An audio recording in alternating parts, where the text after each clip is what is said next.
উচ্চ মূল্যস্ফীতির চাপে সাধারণ মানুষ জীবনযাত্রার ব্যয় সামাল দিতে হিমশিম খাচ্ছে। এর মাঝে মার্চে শুরু হতে যাওয়া রমজানে পণ্যের দাম কেমন হতে পারে এ নিয়ে শঙ্কিত তারা। দিন আনে দিন কাজ করে যারা খাচ্ছে তাদের অনেক কষ্ট হয়ে যাবে সামনের দিকে চলতে। খাইব গিয়া যারা বড় লোক খাই তারা গরিব মানুষ খাই না কোনো। 1 কেজি তেল কিনা লাগে 190 টাকা, আমরা দিনে কামাই করি 700 টাকা 800 টাকা। বাংলাদেশ ব্যাংকের তথ্য বলছে রমজানকে সামনে রেখে সবচেয়ে বেশি চাহিদা থাকা খেজুরের আমদানি অনেক কম। রমজানে 60 থেকে 70 হাজার মেট্রিক টনের বিপরীতে গেল জুলাই ডিসেম্বরে আমদানি হয়েছে মাত্র 4,233 মেট্রিক টন। সরকার এই পণ্যে ভ্যাট ট্যাক্স কমালেও বাজারে দাম না কমার কথা আগেভাগেই জানাচ্ছেন ব্যবসায়ীরা। 25% কমানোর পরে এটা মনে হয় না আমার জনগণের উপরে কোনো প্রভাব ফেলবে।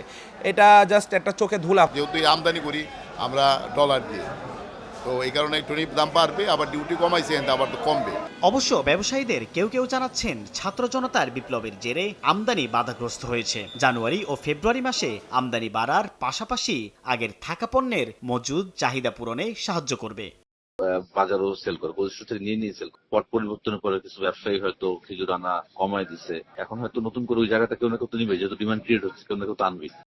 এদিকে ইফতারির আরেক অনুষঙ্গ ছোলার আমদানি হয়েছে 39,623 মেট্রিক টন। রমজানে চাহিদা প্রায় 1 লাখ মেট্রিক টন। আর চিনি আমদানির পরিমাণ প্রায় 5,62,000 মেট্রিক টন এবং ভোজ্য তেল 13,60,000 মেট্রিক টন। পাইকারি বাজারের ব্যবসায়ীরা বলছেন প্রতি বছর রমজানের আগে সরকার তাদের নিয়ে বসলেও এবার সেই উদ্যোগ এখনো নেই। তো কিনছে বিধায় এত মাল তো তারা এলসি দিছে।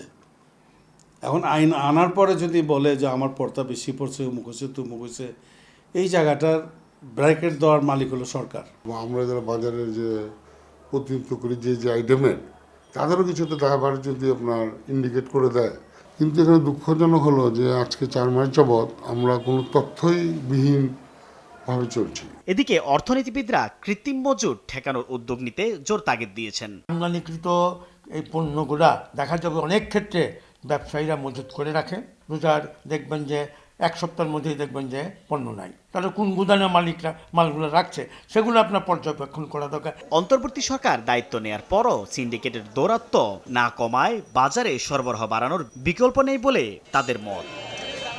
সাইফুল ইসলাম, সময় সংবাদ, ঢাকা।